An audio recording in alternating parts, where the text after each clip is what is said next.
Hey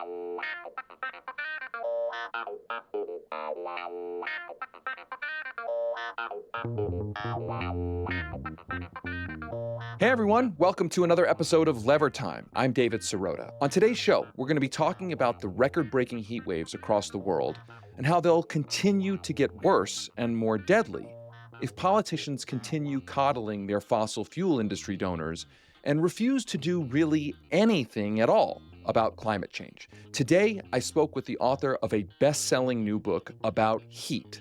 The heat that's warming our oceans, the heat that's burning our forests, the heat that's turning our streets into frying pans that are literally searing human flesh off of people's bodies. We discuss the future of summer and how climate-fueled heat waves have the potential to change almost everything about the way we live our lives. For our paid subscribers, we are also dropping exclusive bonus episodes into our Lever Premium podcast feed. This past Monday, we published my interview with the political economist and author Brett Christophers about his fascinating new book called Our Lives in Their Portfolios: Why Asset Managers Own the World. We spoke about how private equity firms essentially use public money to become the private owners of all the things we need in our lives, like utility infrastructure, renewable energy, healthcare companies, which all ends up being a huge problem.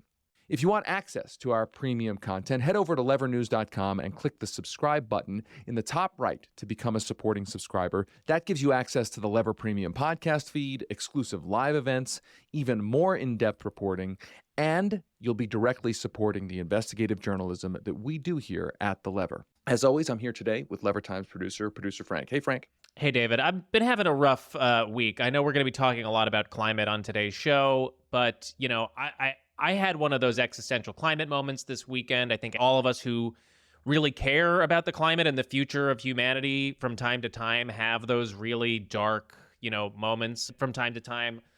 Specifically, I was at the Jersey Shore visiting family. Went to the beach, which was lovely. Had a nice time, and it was pretty hot that day. And I was like looking around. I'm like, damn, this is going to be impossible in a few decades. Like, this isn't going to exist in this way anymore. And it made me really, really sad. I'm going to correct you. I think it's actually less than a few decades. I think it's a few years. I think it's already happening right now. Not to further depress you, but I think we all have to acknowledge and realize that this is in the here and now. And look, I think the good news is, if there is any good news, the good news is that we can still deal with this problem. The bad news is that we don't, as a society, seem interested enough yet in dealing with this problem. And the longer we put it off, the harder it will be to cure it. I mean, that's what freaks me out. I mean, it sounds like you had the kind of weekend realization that I have probably twice, 3 times a week, late at night, waking up in kind of a cold sweat. It was kind of the impetus for making the movie Don't Look Up. All those night sweats ended up becoming that movie. But how did you process it? Just spoke with some people that I really care about, remembered that we're all going to be in this together. Honestly, the best thing that helped was remembering that these feelings are not only natural and normal, but like, this is how I should be feeling. I think we're often gaslit in this society and told, you're worrying too much about this thing. Like, you're taking this a little too seriously. You need to calm down a little bit. And I think just like, speaking with people being like, no, this is a totally natural reaction. In fact, more people should be this freaked out all the time. Absolutely. I think that's absolutely true. The idea of just calm down is a really annoying part of our media and political discourse. And I'm not saying, run around with your hair on fire, panicking all the time, but I don't think you can be overly concerned about this. I think the real problem in our society is that not enough people are concerned. And that actually is a good segue to one story that we reported this week at The Lever that I want to talk about before we get to our interview about heat. It's a story we published which has to do with climate change, and specifically about the role of our former president, Barack Obama. So amid the record-breaking heat waves that I mentioned up at the top, Barack Obama and his one-time top White House strategist, David Axelrod, they have been publicly emoting about climate inaction, lamenting that inaction. Now, this is classic Obama politics where he kind of pretends to have been and to be an innocent bystander. Like that's Barack Obama's like Jedi mind trick. I'm going to observe a problem, lament it, and pretend I'm just an observer. And I wasn't, for instance, in the office that's the most powerful office in the entire planet, right? And what's particularly annoying and actually destructive about this is that it completely ignores the fact that when Obama was president and David Axelrod was advising him, they made deliberate choices not to prioritize climate policy. And worse, they expanded fossil fuel production, all while Obama and his party were rewarded with a boatload of campaign cash from the fossil fuel industry. Now, you may say that's hyperbole. You may be thinking, Sirota, you're just overstating it. Come on.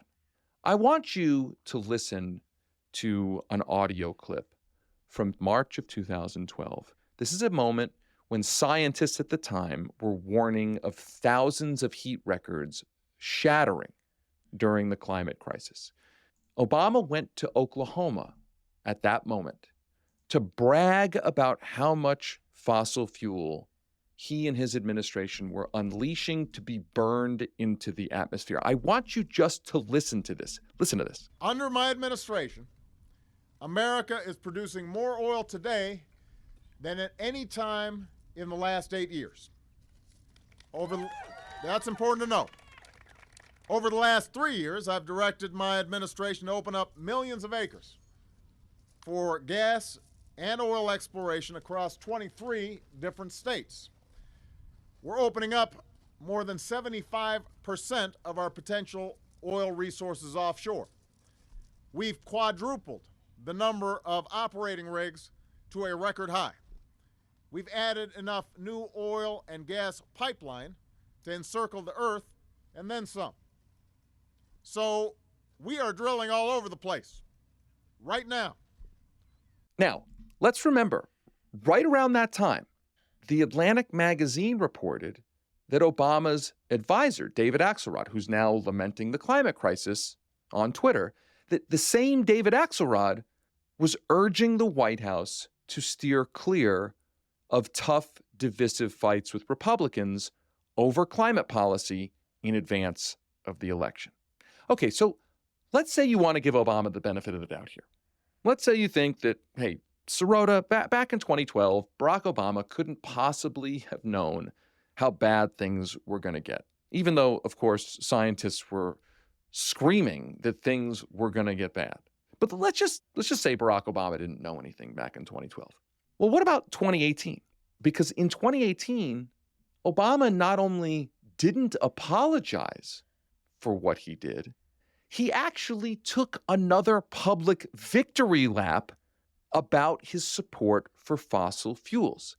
In front of a Texas audience, he bragged about the oil and gas boom that he promoted during his presidency, saying, quote, "That was me, people." We need American energy, and by the way, American energy production. It went up every year I was president. And, that whole suddenly America's like the biggest oil producer and the biggest gas. That was me, people. I just want you to.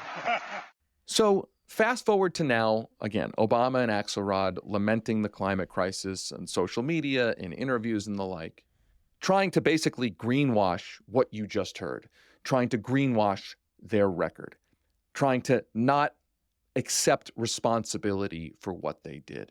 And the problem with this, in addition to it being dishonest, some might say, well, better late than never. They're saying good things about climate now. Yeah, but there is a problem here. The problem is that when Democratic Party icons like Barack Obama and David Axelrod go out and lament the climate crisis without taking responsibility for what they did, without apologizing, they are saying to every Democratic elected official who is listening to them, and you better believe Democrats across the country listen to those guys, they are saying to those folks, you can offer up lip service and hollow gestures instead of taking real climate action. It says to every Democratic politician in office, hey, listen, no matter what you do on climate right now, and if you help the oil and gas industry, you make the climate crisis worse right now in a position of power, whether you're in Congress, a state legislature, or you're a governor, you're a senator, you're the president, no matter what you do right now, you can always go out later after you've, burned the world and just lament what's happened. In fact, Obama and Axelrod's behavior, not taking responsibility, sets the stage for what we saw this past week. President Joe Biden giving a speech calling climate change a, quote, existential threat, which of course it is, all while Joe Biden refuses to declare a climate emergency, which would give him and the federal government new powers to fight climate change, all while he is approving more oil and gas drilling leases than Donald Trump, all while Joe Biden is backing a Supreme Court ruling advancing a massive fossil fuel pipeline, that Mountain Valley Pipeline in West Virginia, right? Obama and Axelrod lamenting the climate crisis without taking responsibility for their actions says to somebody like Joe Biden, hey, man, go out and give a speech saying, go out and give a speech and say climate change is an existential threat, and then keep making the climate change problem worse. And later on, you'll be able to just pay more lip service to climate change, even though you help make it worse. This is the destructive dynamic that has to end. I mean, Frank, that clip of Obama in 2012 is, it's like sociopathic. I mean, I had to play it so that people could hear it. It absolutely blew my mind. I had not heard that clip before, and didn't need that on top of all of the dread that I'm already feeling. It's so important to know. I hope more people see this clip, hear what we're talking about, because the longer that blind support for the Democratic Party continues, the longer we will not see any kind of action on this issue. I mean, at least with the Republicans, they're like, we either don't believe in climate change or we don't give a shit about it. And, at least they're ideologically sound. But for, like you're saying, for them to be lamenting this while, rewind, they were bragging about all their oil and gas drilling. It's like, it's gaslighting on a massive level. Gaslighting, no pun intended, right? I mean, it's truly gaslighting. And to be clear, I think Obama or Axelrod could say, listen, back when we were in power, we did these things. That was wrong. It was bad. And we need to admit that and tell Joe Biden and the Democrats to not repeat that. But by not taking responsibility, they are effectively saying to people like Joe Biden, hey, man, you can do whatever you want to incinerate the world even more quickly than it's being incinerated. And there will be no political consequences. There will be no consequences to your image. And that's the thing that is so dangerous about a lack of accountability. That's what this is fundamentally about, a lack of accountability. And frankly, I think a lack of accountability is at the core of all of our problems, whether it's the big corporations ripping us off, whether it's corruption, whether it's climate change, just a culture that says the people in power can do whatever they want and they will never face any consequences to their stature, consequences to their images, no consequences at all.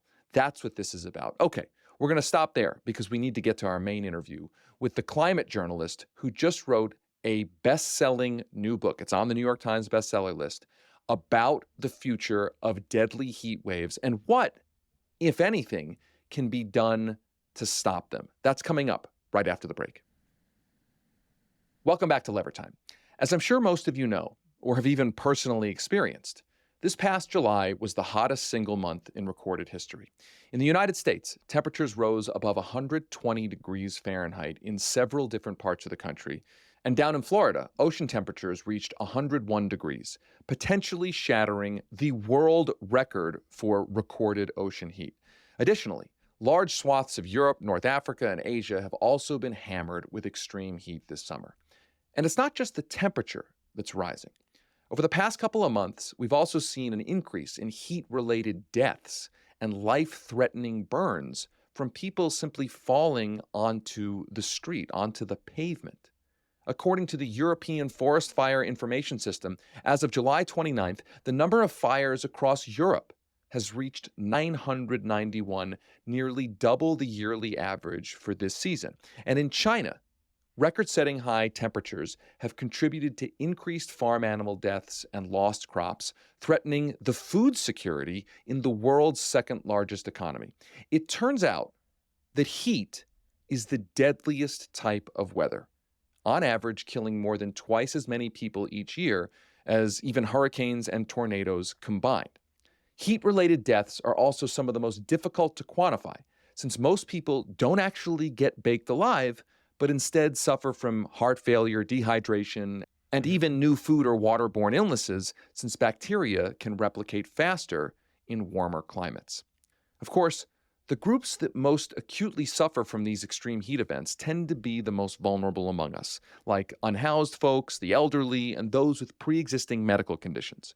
For those who live in major cities like New York, Chicago, Los Angeles, which are covered in concrete and asphalt, the so-called urban heat island effect can increase the temperature as much as 8 degrees. And as terrifying as these unprecedented heat waves are, what's even more terrifying is realizing that this summer will most likely be the coolest summer for the rest of our lives. For all of these reasons, today I spoke with climate journalist Jeff Goodell about his new book, The Heat Will Kill You First: Life and Death on a Scorched Planet. Jeff and I spoke about how summer will most likely change from the fun vacation season to the hopefully we can survive this season. We discussed which regions of the country will likely experience the most severe heat, and we discussed how extreme heat waves will become even more deadly than we can imagine, where something as simple as your car breaking down could become a death sentence. Hey Jeff, how you doing? Surviving the heat? I am. It is hot again today here in Texas. Yeah, it's pretty hot here in Denver. Although it's been hotter, we're getting a high 80 degree respite from the 100+ degree weather here. So I'm thankful for that. Your book is all about heat and how heat could actually kill you, could kill us as a civilization, as a society. So I want to start with the origins of this book. I want to know how you got personally onto the topic of heat. You've been a climate reporter, you've been a journalist for a very long time, but the origin story of this particular book, I think, is important for people to understand the context of what's going on. Tell us that story. Yeah, so it's weird and a little embarrassing because I had been writing about climate change for more than a decade. You know, obviously was well aware that about global warming, about heat and all of that, but I never gave it really much thought in any kind of personal way until about 4 years ago. I happened to be in Phoenix on a 115-degree day, and I was staying at a hotel downtown, and I had about 12 blocks to walk to a meeting, and I walked out of my hotel and just walked into this wall of heat, and by the time I got to my meeting 12 blocks away, I was dizzy, my heart was pounding, and I was thinking, what the hell is happening to me? And it was really at that moment that I realized that heat is dangerous, and that heat is dangerous in a way that even I, who had been thinking about climate change for a long time, didn't really understand. And that was the birth of the book. I had a heat incident a couple of weeks ago, actually it's a couple of months ago at this point, where I was working out at the gym and walking home, and it was extremely hot, and I actually had trouble getting home, and I didn't really know what was going on. It was like this horrible feeling. It felt like the world was sort of closing in. I was going to pass out. I didn't really know what was going on. And then I got home and I was like, wow, it's like 100 degrees out. And that is kind of how the heat can kill you. And it was a reminder to me about not just, I mean, yes, heat can be dangerous, but like it can be day to day dangerous. And that is why your book is so important. So I guess let's talk about the central point of the book. What's the overall message you're trying to convey in this book beyond just, hey, heat is scary and can be dangerous? You know, I talk in the opening of the book about this idea of the Goldilocks zone, that everything on Earth here has all living things have evolved in this sort of range of temperatures that we're all pretty well prepared to and well adapted to. And our bodies, a stable body temperature is really important to all of our metabolic functions. And, obviously we can handle a certain range of temperatures. We can handle a certain range of cold, and we can handle a certain range of heat.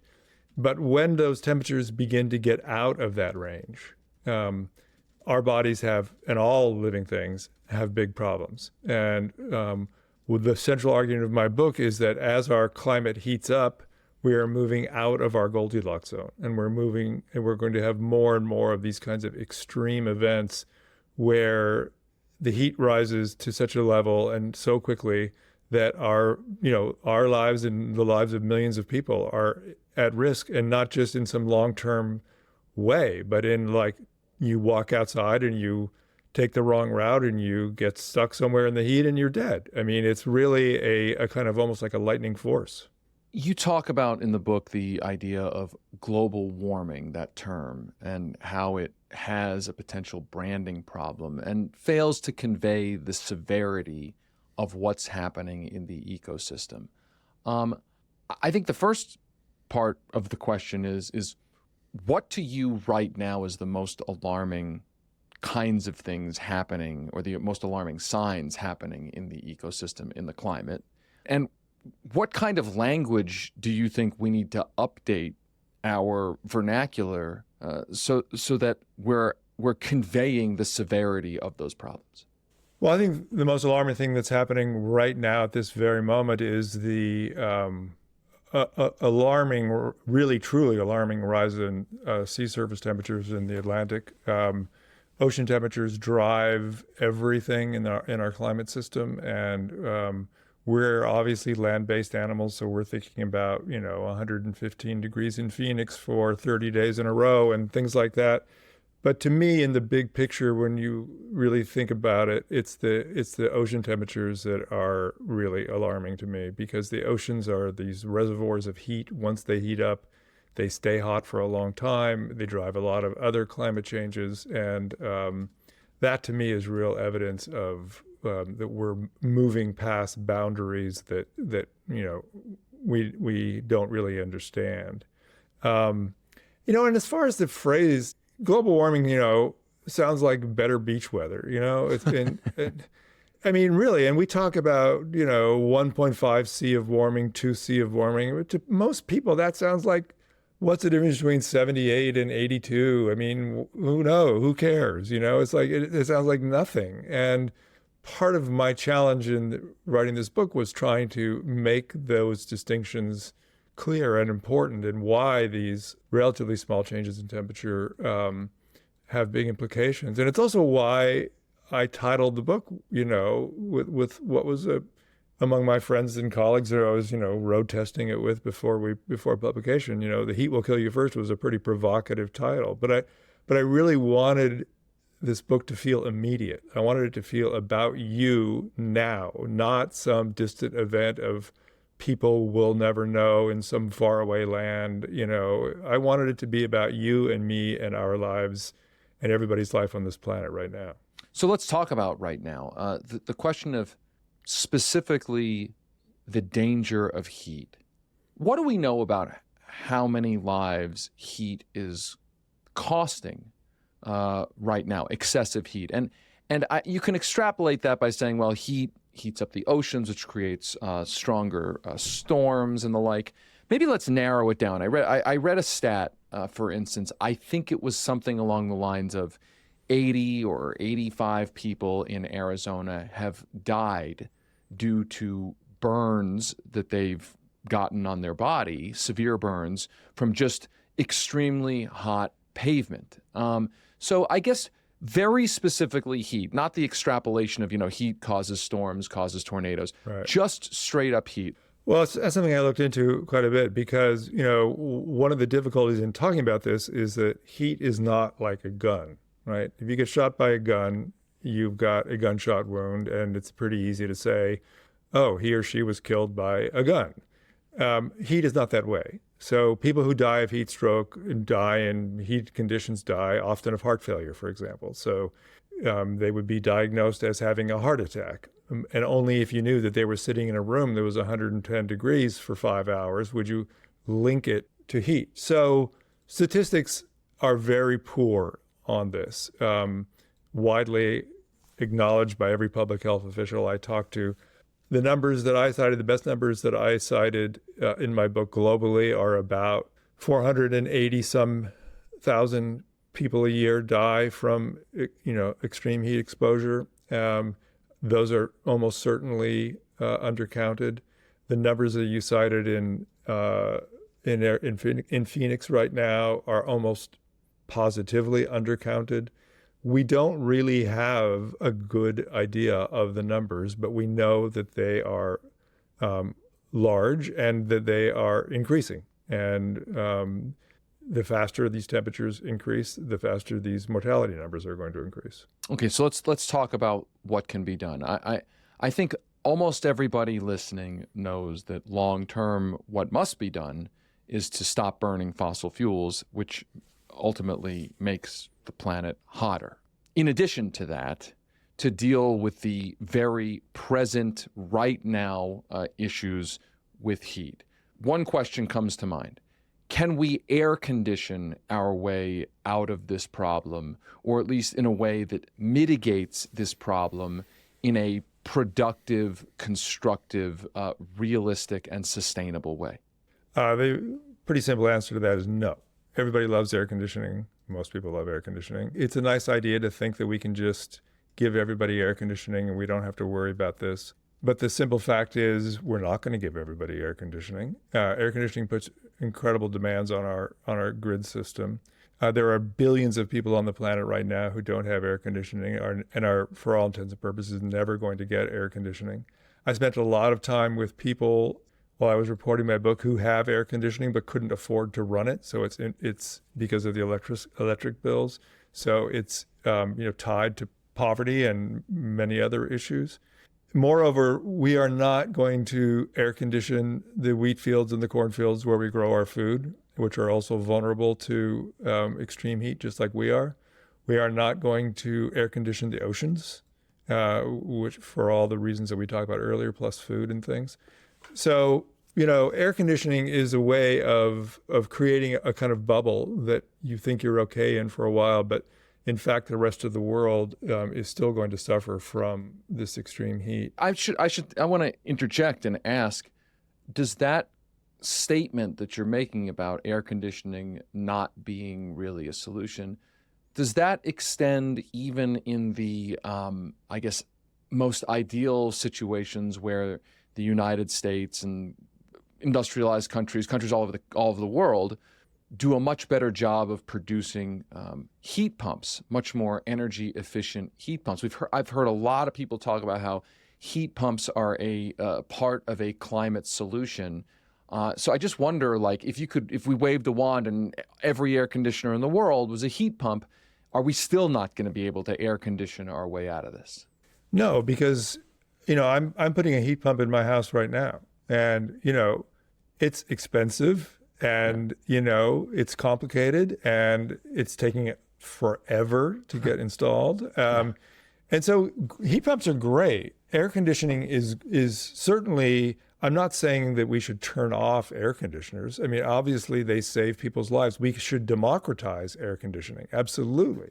We should make it accessible to more people. We should make it free. We should make it a public right like clean water or something in these hot areas. And we should clean up the grid so that when we run it, it's not being powered by fossil fuels and just, making the problem worse, because air conditioning, drives a huge demand on the grid during extreme heat waves. And one of the other problems with air conditioning is that, one of the infrastructure experts in my book talked about what he called a heat Katrina, referring to Hurricane Katrina, because you have such demand on the grid during these extreme heat events that there's inevitably going to be a long-term blackout during one of these things. And the way we build houses and buildings now, they're all sealed up. And as soon as the air conditioning stops, they become convection ovens.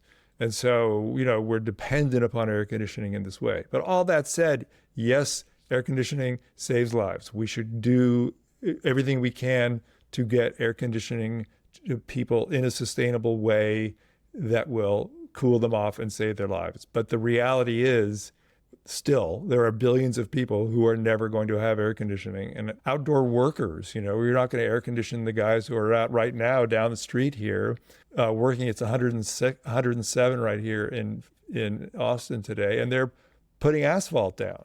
I mean, the look on those guys' faces right now, as I just saw them 20 minutes ago, I mean, those guys aren't going to get air conditioning. And those guys are, the kind of people who are extremely vulnerable to this rising heat. So then let's talk about, I guess, adapting some laws or rules to the reality of all of this heat. Last week, President Biden announced new steps to try to protect workers, including a hazard alert notifying employers and employees about ways to stay safe from extreme heat. And the administration introduced or announced measures to improve weather forecasts, make drinking water more accessible on the job, et cetera, et cetera. There's talk of an OSHA, Occupational Safety and Health Administration rule dealing with heat in the workplace.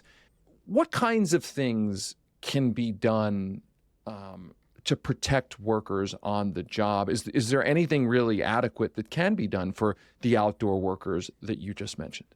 Well, certainly, President Biden's, gestures last week were, welcome, but they're like nowhere near close enough. Messaging about heat is not the solution here. We need, much more dramatic action and laws.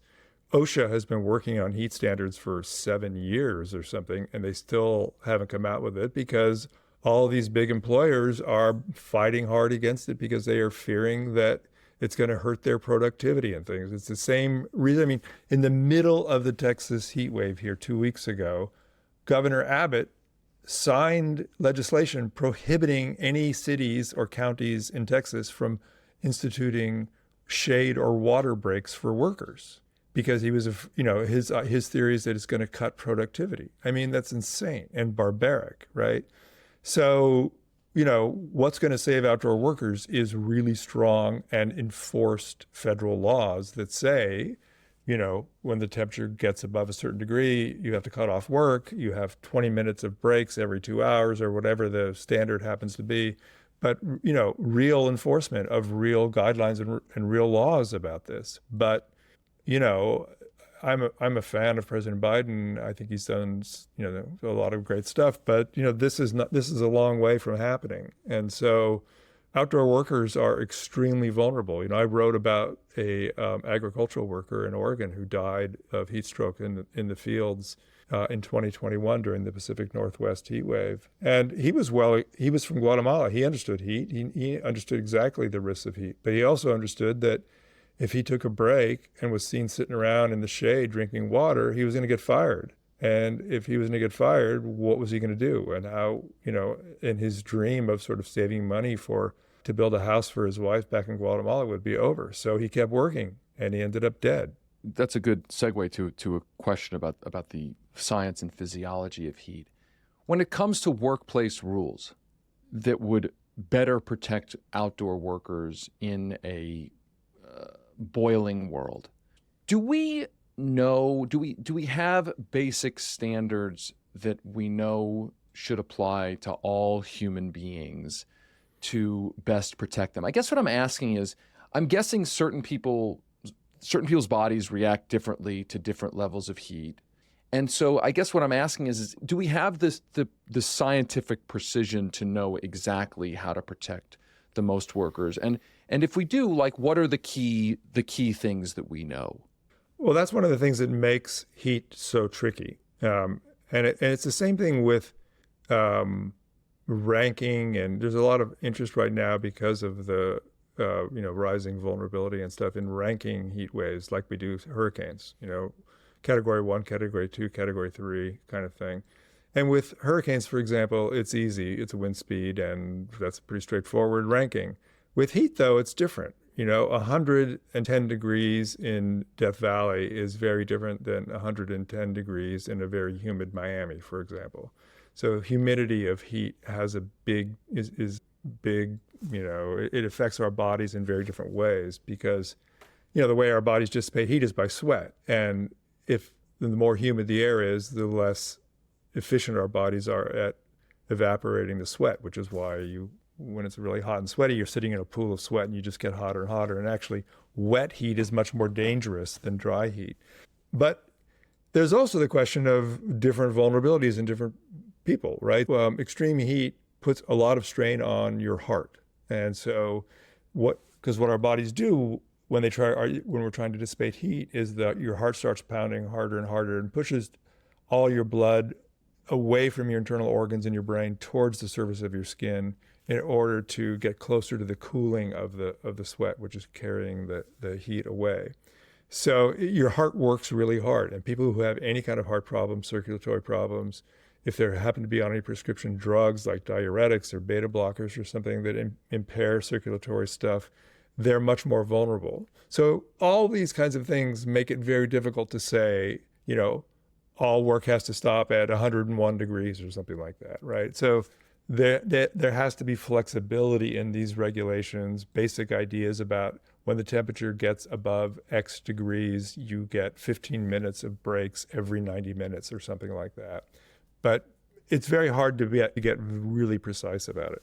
Let's talk about how other parts of life may need to change. I saw recently a piece in Bloomberg that was talking about how summer as we know it is over. And it was talking about how the culture's view of summer as a time to take vacations to warm places and the like, that's going to have to change, that a lot of these places are not really enjoyable or ideal to go to in the summer because of heat. I mean, I love summer because I think of summer as, from when you're in, elementary school or high school, you think of summer as summer break, right? When I was growing up in Philadelphia, you went to the Jersey Shore, right? Like, do you think we're going to be soon at a point where summer is a place for people to sort of batten the hatches and really not travel and not move around because of such extreme heat?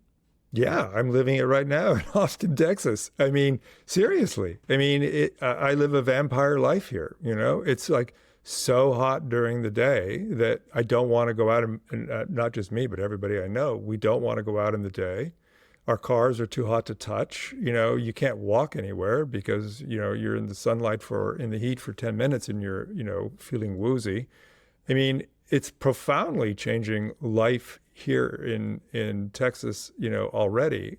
Everybody, goes out at night and up early in the morning, and it's really changing the rhythms of life here.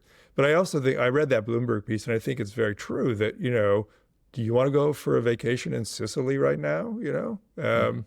It's going to have huge economic implications for the whole kind of vacation industry and these sort of seasonal rhythms of where we go and how we think about summer. And, in the South here, I think summer is not playtime anymore. It is just too brutal. I mean, not just Texas, Florida. I mean, who wants to, go to the beach when you can't be outside? I think it's going to have profound implications. I was talking to a city official here, and you and I were talking about workers a minute ago.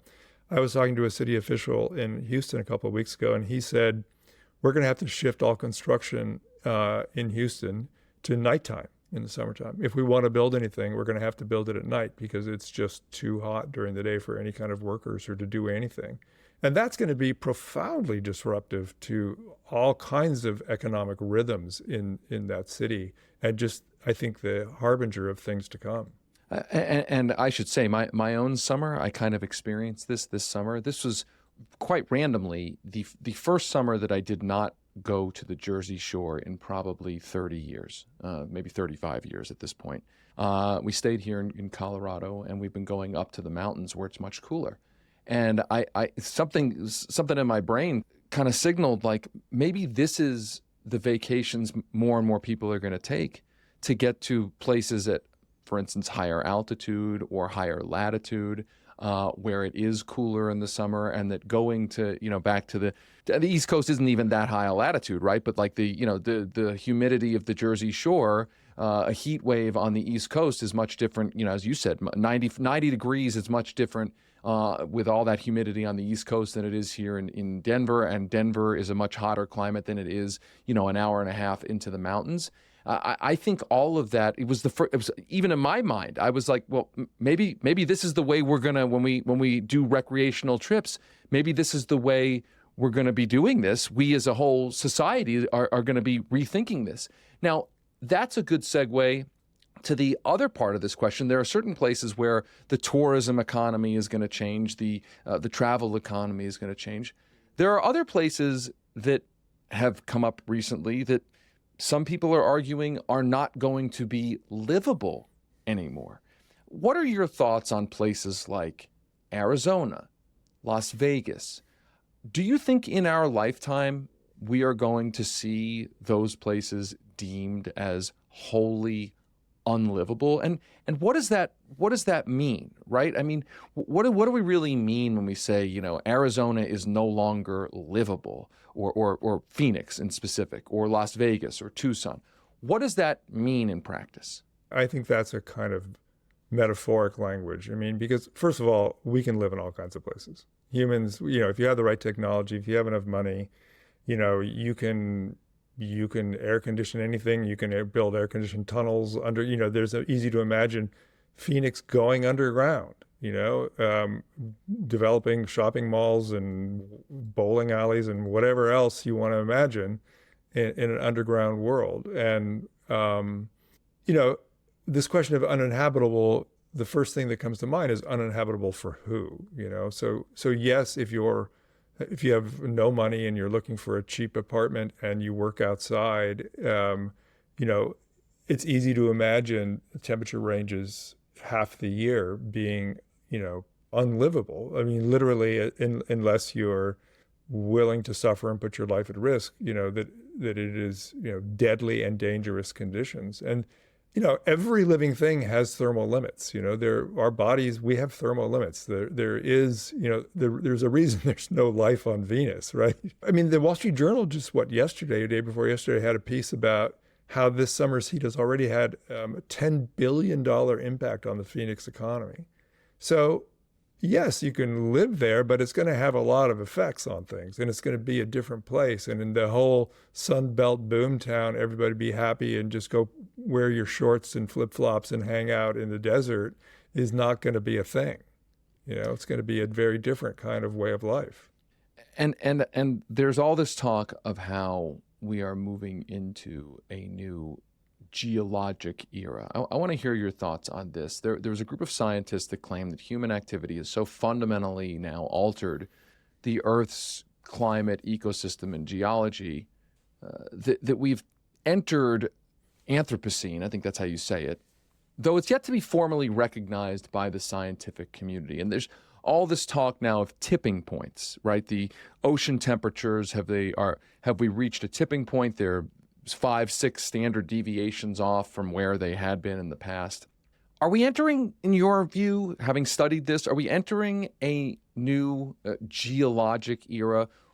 What does that mean? Does it mean anything? Do you think it will mean anything for the narrative about climate change, how urgently people perceive climate change? I don't know what's going to shape people's perceptions about climate change, but I don't think it's going to be this. I do think that by the Anthropocene, what that means is that human life on this planet is the primary driver of geologic change now, beyond anything else. And we see that with, the CO2 levels and all kinds of things, plastic pollution and all that kind of stuff. And I do think it's a metaphoric, but, and kind of slightly, in a slightly poetic description of the force that humans are exerting on this planet right now, that we are the dominant things. We are in control of the thermostat of the planet now. We can decide how hot we want it to get, and this also then extends into, spooky, scary stuff like geoengineering, solar geoengineering and things like that, and manipulation of the Earth's climate in those ways, which we're not doing, but people are talking about. So I think it's an apt way to think about, this moment that we are at. And at once the impact we're having and the possibility of our having control, that we can decide if we're going to allow the planet to warm to a place where the only way you can live in Phoenix is if you are in what amounts to a kind of spaceship, or we're going to keep places like that, relatively habitable. So I don't use the phrase a lot because it feels a little unwieldy to me and a little kind of dorky scientific, but I think the idea is very powerful. So I think the last question I want to ask you is, having studied all of this, having reported this book, what's the most encouraging kinds of things that you think are happening to address this problem of heat? What are the most promising things that are happening? And maybe, if you were king for a day and you could wave your wand, what would be the kinds of 1, 2, 3 things you would wave your wand and bring into existence to address this problem?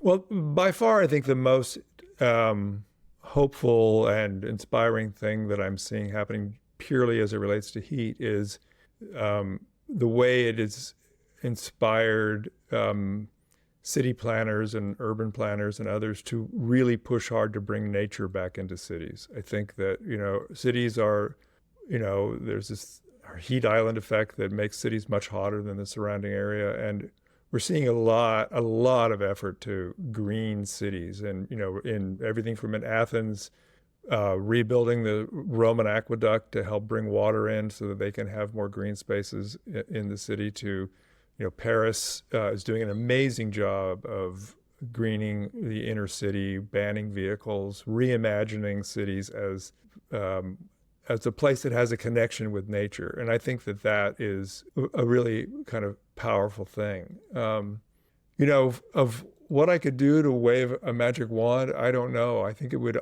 this is so deeply connected with politics and democracy. So, if I could wave a magic wand, I would do things like eliminate fossil fuel subsidies and, do something to get, to drive more voters into polls and get people more politically engaged. And I think this is a political problem, not a technological problem.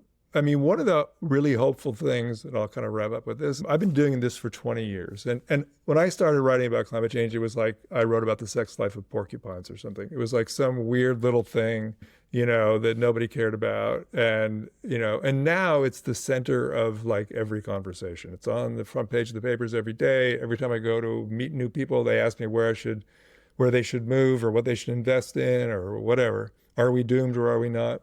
I think we're at this cultural inflection point where we have a lot of possibility. I think everything is up for grabs. I think how we generate energy, how we get our food, how we live, how we vote. I think we're at this inflection point. And I feel that makes me kind of hopeful because I feel like we're within the grasp of being able to make really big changes. And there's going to be a lot of loss and suffering in the future, no question. It's front-loaded given where we are. But I do think that there's also a possibility of really building a better world and using this moment to, recreate and rebuild in a way. Every time I drive by a strip mall here in Texas, I think, really?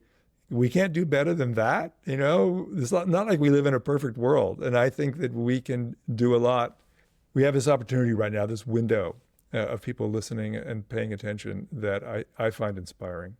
Jeff Goodell is a journalist, contributing writer at Rolling Stone, and the author of the new best-selling book, The Heat Will Kill You First: Life and Death on a Scorched Planet.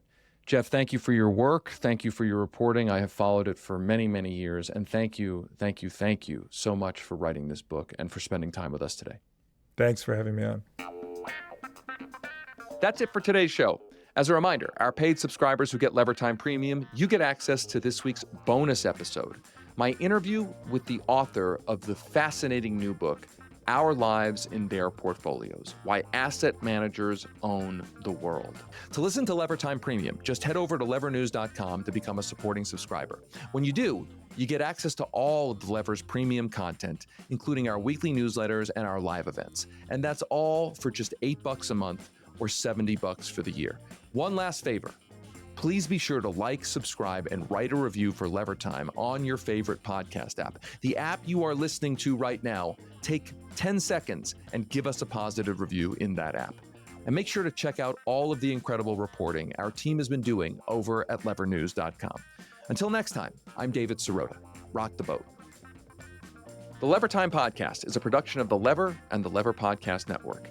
It's hosted by me, David Sirota. Our producer is Frank Capello, with help from Lever producer Jared Jacang Mayer.